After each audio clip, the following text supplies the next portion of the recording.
नमस्कार दोस्तों, कैसे हैं आप सब? उम्मीद करता हूँ बहुत अच्छे होंगे। अ, अपने एग्ज़ाम की जो तैयारी जिस भी एग्ज़ाम की आप कर रहे होंगे वो अच्छे तरीके से कर रहे हैं, इतिहास को अच्छे से पढ़ रहे होंगे। पिछली वीडियो में मैंने आप लोगों को बता दिया था कि इतिहास को इतिहासकारों ने पहले कितने भागों में बाँटा है। जैसे आदि ऐतिहासिक काल है, वो चीज़ हम डिस्कस कर चुके हैं। फिर पाषाण काल आता है, पाषाण काल को भी हम 3 भागों में डिवाइड करते हैं। फिर उसमें जो पाषाण काल है, पाषाण काल जैसे आपका पूर्व पाषाण काल आता है, फिर मध्य पाषाण काल आता है, फिर मध्य पूर्व पाषाण काल आता है, फिर उत्तर पाषाण काल आता है। ये सब चीज़ें हम डिस्कस कर चुके हैं। फिर जो पाषाण काल का टाइम पीरियड है वो तो हमने डिसाइड कर दिया है। अब मध्य पाषाण काल में क्या-क्या बदलाव आए, क्या-क्या चीज़ें डेवलप हुई, मनुष्य ने किस तरह से विकास किया, किस तरह से मनुष्य ने औजारों को और अच्छा बनाया और किस तरह से मनुष्य प्रगति करता गया, डेवलपमेंट करता गया और क्या-क्या उसकी विशेषताएं मध्य पाषाण काल में थी, वो आज डिस्कस करेंगे। छोटी सी वीडियो है, अंत तक देखिएगा। मध्य पाषाण काल जो मेसोलिथिक अंग्रेजी में से बोलते हैं, इसका जो सबसे पहले शब्द का प्रयोग किया था हॉडर माइकल वेस्टरूट ने किया था। ठीक है। मध्य पाषाण काल के जो उपकरण है यानी कि औजार हैं, उन्हें माइक्रोलिथ्स कहा जाता है। ठीक है। और इसकी सर्वप्रथम खोज जो है सबसे पहले एससीएल कार्लाइल ने की थी। ठीक है, विंध्याचल के क्षेत्रों में। ठीक है। कार्लाइल ने ही सबसे पहले भारत में गुफा चित्र खोजे थे। किसने खोजे थे? एसीएल कार्लाइल ने। ठीक है। मध्य पाषाण काल होलिसीन युग के साथ शुरू हुआ। अब हम जो युग्स हैं, युग्स में मैंने आपको पढ़ा दिए पिछली वीडियो में, आप उस वीडियो में जाकर देख सकते हैं। जो होलिसीन युग है, प्लाइस्टीन युग है, सारे युग मैंने आप लोगों को उसमें पढ़ाए हैं। ठीक है।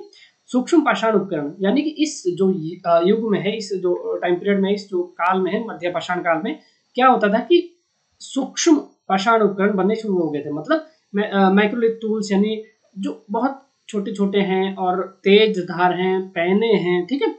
चैल्सेडोनी एक पत्थर होता था, उससे औजार बनना शुरू हो गए और औजार जो बनाने की तकनीक थी उसे फ्लूटिंग कहा गया। तो यदि आपसे प्रश्न पूछा जाए कि मध्य पाषाण कालीन औजार कौन से पत्थर से बने होते थे, दैट इज कॉल्ड चैल्सेडोनी। ठीक है। और फ्लूटिंग क्या थी? फ्लूटिंग एक औजार बनाने की तकनीक थी जो मध्य पाषाण काल के लोग यूज करते थे। मनुष्य जाति जो सभी थी वो यूज करती थी। ठीक है। मध्य पाषाण काल के कुछ महत्वपूर्ण प्लेसेस देख लेते हैं जहां से मध्य पाषाण काल के जो साक्ष्य हैं वो मिले हैं। जैसे गुजरात में जगह आती है लंगनाज, रतनपुर, कनेवल, लोटेश्वर। ठीक है, ये गुजरात में आती है ये चीजें। ये प्लेस जो है वो गुजरात में आते हैं। ठीक है। आंध्र प्रदेश नागार्जुन कोंडा, गिद्दलूर, रेनीगुंटा, ज्वालापुरम, ये आपका आंध्र प्रदेश में आते हैं। कर्नाटक में बेल्लारी में संगनकल्लू है जहां से हमें बहुत सारे चूल्हे और राख के साक्ष्य मिले, राख के भी साक्ष्य मिले हैं। तमिलनाडु तिरुनेलवेली, टेरी समूह, ये तमिलनाडु क्षेत्र में आते हैं।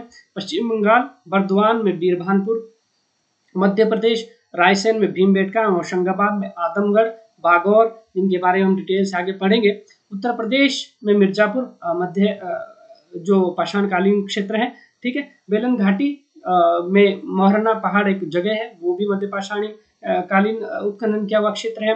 बघई खोर आता है, लेखया आपका इलाहाबाद में, चौपानी मांडव जहां पर झोपड़ियों के साक्ष्य मिलते हैं। ठीक है। मरुडी, ये सब क्या है? मध्य पाषाण कालीन क्षेत्र है। ठीक है। अब हम इन पर डिटेल से डिस्कस करेंगे। जैसे प्रतापगढ़ के सराय नहर है, मदहा है, दमदमा है। राजस्थान में भीलवाड़ा, बाड़मेर, बागौर, ये आपका राजस्थान में। बिहार में पैसरा है, यहाँ से भी आपको झोपड़ियों के साक्ष्य मिल जाते हैं। बागौर, अब हम इसको बागौर जो है वो राजस्थान में है। ठीक है। आदमगढ़ होशंगाबाद मध्य प्रदेश में है। ठीक है। ये 5000 ईस्वी पूर्व यहाँ से क्या है पशु इनके साक्ष्य मिलते हैं। तो अगर प्रश्न आता है, कई बार इस प्रश्न को पूछा भी गया है कि पशुपालन के जो प्राचीनतम साक्ष्य है वो कहाँ से मिले? बागौर और आदमगढ़ से पूछे गए। अगर आपके पास बागौर ऑप्शन है तो बागौर बेझिझक लगा दीजिए। अगर बागौर आपके पास ऑप्शन नहीं है तो आदमगढ़ आप लगा सकते हैं ऑप्शन। ठीक है। वीएन मिश्र द्वारा उत्खनित स्थल बागौर, वीएन मिश्र द्वारा उत्खनित जो स्थल बागौर है, ये भीलवाड़ा राजस्थान में आता है। ठीक है। ये कोठारी नदी के पास है। ठीक है, कोठारी नदी के किनारे पर है, जो भारत में सबसे बड़ा मध्य पाषाणकालीन स्थल है। क्या है? भारत में सबसे बड़ा मध्य पाषाणकालीन स्थल है, largest Mesolithic site in India. ठीक है। भारतीय उपमहाद्वीप में मध्य पाषाणिक स्थलों में सबसे अधिक सांगोपांग अन्वेषण इसी स्थल का किया गया है। मतलब सबसे जो विस्तृत मध्य पाषाणकालीन जो स्थल है वो है बागौर। ठीक है। ये राजस्थान में पड़ता है, ये आप ध्यान रखिएगा। बागौर को आदिम सांस्कृतिक का संग्रहालय, मतलब बागौर को आदिम मतलब आदिम मानव जो थे, जनजातीय जो लोग थे, आदि मानव लोग थे उस टाइम, जो प्रजाति थी, उनका संस्कृति का संग्रहालय बागौर को कहा जाता है, तथा महासतियों का एक टीला भी बागौर को ही कहा जाता है। ये प्रश्न यहाँ से आप लोगों के लिए टीजीटी पीजीटी एग्जाम या फिर यूजीसी नेट दोनों में पूछा जा सकता है कि किस जगह को महासतियों का टीला कहा जाता है, तो वो बागौर आ जाएगा। ठीक है, बागौर से हमें क्या क्या चीजें मिली है, हम डिटेल में इसको पढ़ते हैं। एक व्यवस्थित अंत्येष्टि, व्यवस्थित अंत्येष्टि मतलब जहां पर क्या बोलते हैं, मरे हुए शव का जो है अंत्येष्टि सिस्टम करते हैं। ठीक है, जलाते हैं। इस तरह से जंगली एवं पालतू दोनों प्रकार के पशुओं की जली हुई अस्थियां मिली है। ठीक है, क्या मिला है, जली हुई अस्थियां मिली है पालतू और जंगली दोनों पशुओं की बागौर से। ठीक है, जहां से पता चलता है कि पशुपालन के जो सबसे पहले साक्ष्य हैं वो बागौर से मिलते हैं। ठीक है,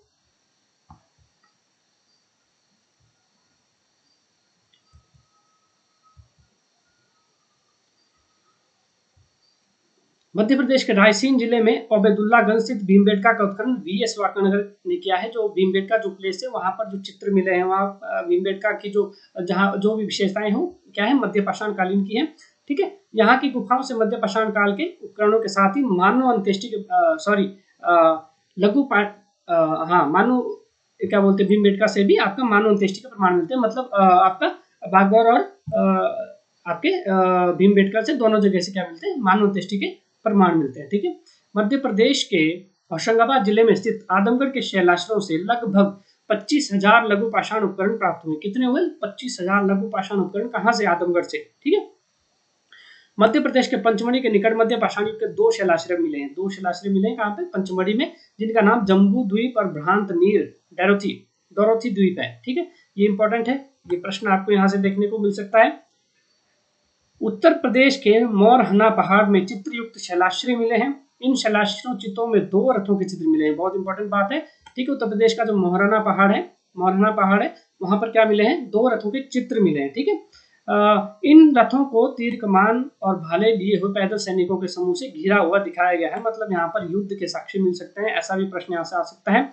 इससे स्पष्ट होता है कि सूक्ष्म पाषाण पुरावस्तु में धनुष बाण शामिल थे, यानी कि धनुष बाण शामिल थे, तो शिकार करने के लिए धनुष बाण का भी यूज होता था, या फिर आपस में झड़पें होती थी तो उनसे निपटने के लिए भी धनुष बाण का यूज किया जाता था। ठीक है, भारत में आदि मानव के अस्थि पिंजर का सबसे पहला जो अवशेष है वो प्रतापगढ़ उत्तर प्रदेश के सराय नहर से मिलता है। ठीक है, कहाँ से मिलता है, मानव के अस्थि पिंजर का जो सबसे पहला साक्ष्य है वो सराय नहर से मिलता है, एवं मधा से प्राप्त हुआ है जो मध्य पाषाण कालीन है। यहाँ की कब्रों से अंत्येष्टि संस्कार की विधि का पता चलता है। क्या चलता है, अंत्येष्टि विधि। देखिए आपका अंत्येष्टि विधि कहाँ से, बागौर से पता चलता है। ठीक है, सराय नहर से अंत्येष्टि विधि का पता चलता है, भीमबेटका से भी अंत्येष्टि, मतलब मध्य पाषाण काल में मनुष्य क्या होता है कि अब थोड़ा और विकसित होकर वो अब वो अंत्येष्टि संस्कार कर रहा है। यदि उसके करीबी की कोई डेथ हो रही है, मृत्यु हो रही है, तो फिर क्या है, उसका अंत्येष्टि संस्कार किया जाता था। ठीक है, पूर्व पाषाण काल में ऐसा कुछ नहीं था। उन्हें या तो गिद्धों को खाने के लिए छोड़ दिया था या फिर दबा दिया जाता, मतलब टेक्निक से, मतलब रेगुलरली ऐसा नहीं किया जाता था। मध्य पाषाण काल में अब रेगुलरली ऐसा किया जाने लगा कि लोगों का अंत्येष्टि संस्कार किया जा रहा है। ठीक है, सराय नहर, महदा, दमदमा से सूक्ष्म पाषाण औजारों के साथ साथ जंगली जानवरों की हड्डियां भी मिली है। कहाँ से, सराय नहर से। ठीक है, और इन जंगली जानवरों जो कब्र हैं, यहाँ से कुछ कब्रें मिली है सराय नहर से, तो वहां पर क्या मिलता है, दंत रोग के साक्ष्य भी हमें मिल जाते हैं। ठीक है, सराय नहर से मानवीय आक्रमण यानी कि धनुष बाण युद्ध के साक्ष्य भी आपको सराय नहर से देखने को मिल जाते हैं। सराय नहर की जो खोज केसी ओझा ने की थी तथा उत्खनन का जो कार्य है वो जी.आर. शर्मा ने किया था। ठीक है, सराय नहर से संयुक्त रूप से 2 पुरुषों और 2 स्त्रियों के साथ दफनाए जाने की, मतलब युगल समाधि जिसको बोलते हैं इतिहास की भाषा में, युगल समाधि हमें सराय नहर से मिली है। अगला देखते हैं, सराय नहर राय, ये इसका प्लेस है, लेकिन ज्यादातर जो प्रश्नों में से सराय नहर ही पूछा जाता है। वो महदा से पहले ऐसे स्थल है जहाँ स्तंभ गर्त पाए गए। ठीक है, मतलब जमीन में गड्ढे खोदे हुए पाए गए, स्तंभ गर्त उन्हीं को बोलते हैं। ठीक है, स्तंभ गर्त आवास के लिए झोपड़ियां निर्मित है। मतलब इन जगहों पर झोपड़ियों में जो पॉल लगाए जाते थे, पॉल मतलब झोपड़ियां बनाने के लिए बड़े बड़े पॉल जो पेड़ों पर लगाए जाते थे, तो उसके लिए गड्ढा खोदा गया है, तो स्तंभ गर्त यहाँ से मिलते हैं। और गर्त चूल्हे तो इन दोनों जगह से वैसे भी मिलते हैं। गर्त चूल्हे मतलब जमीन में बनाए गए जो चूल्हे आपको सराय नहर और मदहा से देखने को मिल जाते हैं। ठीक है, सराय नहर में 8 तथा मध्य से 35 चूल्हों के साक्ष्य मिले। मतलब आग का साक्ष्य आपको मध्य पाषाण काल में व्यापक रूप से देखने को मिल जाता है और डिफरेंट प्लेसेस पे ये चीजें आपको देखने को मिल जाती है। ठीक है, यही सराय नहर से कब्र में 3 मानव कंकाल अथवा त्रिमानव समाधि दमदमा से देखने को मिलती है और 4 मानव कंकाल एक साथ आपको सराय नहर से देखने को मिलते हैं। देखिए इंपॉर्टेंट बात है कि दमदमा से आपको त्रिमानव समाधि मतलब 3 मानव को एक ही जगह दफनाया गया है। ठीक है, और आपका 4 मानव जो है वो सराय नहर में एक साथ दफनाए गए हैं। ठीक है, सर्वप्रथम बूचड़ खाने का जो साक्ष्य है वो मधा से मिलता है। मध्यकालीन प्लेस है, क्या बोलते हैं मधा, ये मध्यकालीन क्षेत्र है और यहाँ पर बूचड़ खाने का साक्ष्य मिलता है। ठीक है, मधा से हड्डी सींग के जो आभूषण तस्त्री की युगल समाधि भी मिलती है। ठीक है, हाथी दांत का लटकन जो है दमदमा से मिलता है। ठीक है, दमदमा से हाथी दांत का लटकन भी आपको देखने को मिल जाता है। दमदमा से सर्वाधिक शवाधान यानी 21, दमदमा जो प्लेस है वहां पर 21 शवाधान मिलते हैं, जबकि लेखहा से सर्वाधिक मानव कंकाल मिले हैं। लेखिया जो उत्तर प्रदेश में एक प्लेस है वहां से क्या है 41 सर्वाधिक मानव स्थान मिले हैं, शवाधान मिले हैं। मतलब अब क्या हो गया, रेगुलरली जो मनुष्य ने रेगुलरली लोगों का अंत्येष्टि संस्कार शुरू कर दिया था, दफनाना शुरू कर दिया था, कब्र खोदते थे उसमें उसको दफना देते थे। ठीक है, प्राचीन झोपड़ियों का जो साक्ष्य है पैसरा में मिलता है। मैंने पहले ही बात की थी, अभी जैसे ही पैसरा का ऊपर नाम आया था मैंने बोला था कि यहाँ पर सर्वप्रथम प्राचीन झोपड़ियों का साक्ष्य में मिल जाता है प्रॉपर रूप में देखने को कि यहाँ पर भाई झोपड़ी बनाई जाती थी और मनुष्य एकजुट होकर यहाँ पर रहता था। ठीक है, और विस्तृत जो झोपड़ी हो चौपानी मांडो से मिल जाती है। विस्तृत झोपड़ी मतलब बहुत सारा, मतलब गांव बनाकर जब मनुष्य कहाँ रहता था, चौपानी मांडो में रहता था। चौपानी मांडो में ऐसा में साक्ष्य मिल जाता है जहां पर मनुष्य क्या है गांव बनाकर मतलब विस्तृत रूप से बहुत सारे या 3-4 घर या 8-10 घर एक ही जगह 8-10 झोपड़ियां बनाकर एक जगह रहता था। चौपानी मांडो की जो झोपड़ियां है वो छत्ते, मधुमक्खी के छत्ते के आकार की होती थी। ये प्रश्न भी आपसे पूछा जा सकता है। मध्य प्रदेश स्थित बारा, शिमला उत्तर प्रदेश स्थित 2 स्थलों बरकछा और सिद्धपुर में बड़े बड़े कारखाने मिले हैं। कारखाने किस चीज के होते थे, औजार बनाने के, और कोई कारखाना नहीं था, लोहा उस टाइम उपलब्ध नहीं था और कोई फैक्ट्री नहीं थी, दवाइयां नहीं बनाई जाती थी। ओनली कारखाने किस चीज के मिले आपको, औजार बनाने के जो है कारखाने मिले हैं। ठीक है, बरकछा से घिसे हुए पत्थर के कुठार का ठूंठ भी प्राप्त हुआ है। ठीक है, लंगनाज एक और जगह मध्यकालीन प्लेस है जिसका जो उत्खनन हो HD सांकलिया ने किया था। लंगनाज से प्राप्त उपकरण भारत में मध्य पाषाण काल के सूक्ष्म पाषाण उपकरणों के सर्वोत्तम नमूने, मतलब सबसे जो बेहतरीन जो सूक्ष्म उपकरण यानी कि औजार है वो लंगनाज से हमें मिलने हैं। गैंडे की हड्डियों के साक्ष्य यहाँ से मिल जाते हैं। लंगनाज के शुष्क क्षेत्र में खोजा गया पहला स्थान है। ठीक है, फिर कनेवल की बात आती है जो गुजरात में एक प्लेस है।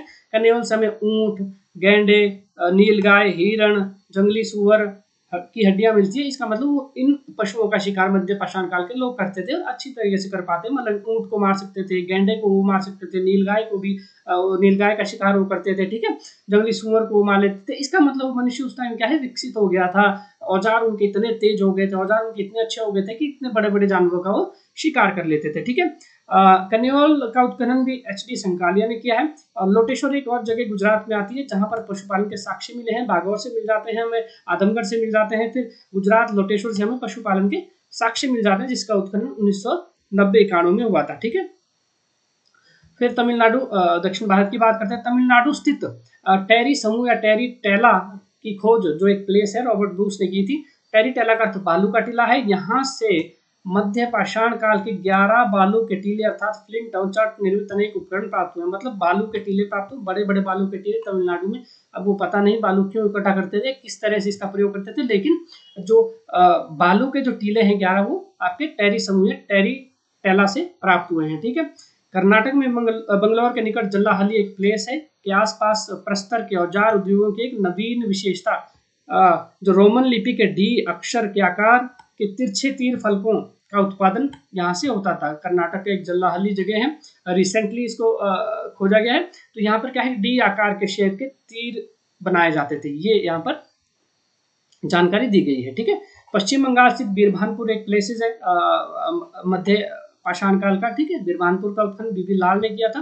ठीक है, यहाँ अनेक गड्ढे या भूछिद्र मिलते हैं, अनेक गड्ढे बीरभानपुर से या भूछिद्र मिल जाते हैं जिनके बारे में समझा जाता है कि छिद्र खंबे गाड़ने के लिए गोदे गए हैं, जैसे आपका पैसरा में मिल जाता है आपका। ठीक है, उसी तरह के छिद्र जो है बीरभानपुर में मिलते हैं। मतलब पश्चिम बंगाल में जाकर भी मनुष्य की प्रजातियों ने क्या है झोपड़ियां बनाई थी, घर बनाए थे। ठीक है, फिर जंगली जानवर, हस्तनिर्मित मृद भांड, अन्नागार के साक्ष्य चौपानी मांडों से मिल जाते हैं। ये इंपॉर्टेंट चीज है, ठीक है। जंगली जानवर के साक्ष्य, जंगली चावल के साक्ष्य, हस्तनिर्मित मृद भांड, अन्नागार के साक्ष्य चौपानी मांडों से आपको देखने को मिल जाते हैं, ठीक है। मध्य पाषाण के लोग जो है वो अब क्या है, पशुओं को पालना भी सीख लिया था। सबसे पहले कुत्ते को मध्य पाषाण काल में मनुष्य ने पालना शुरू किया था। मध्य पाषाण काल में सबसे पहले जो प्रमुख जो उनका पशु जो पाला था उन्होंने, वो उसको कुत्ते को पाला था और अपने साथ उसको रखते थे, ठीक है। मध्य पाषाण काल में मनुष्य क्या करता था, धनुष बाण उसके पास आ गए थे, ठीक है। लकड़ी की डोंगी का निर्माण यानी कि नाव जिसको हम आज बोलते हैं उसका निर्माण हो गया था। शवों को दफनाने की विधि वो जान गया था। हर जो शव होता था उनके परिवार से, रिलेटिव से, उसको दफना देते थे गांव से, ठीक है।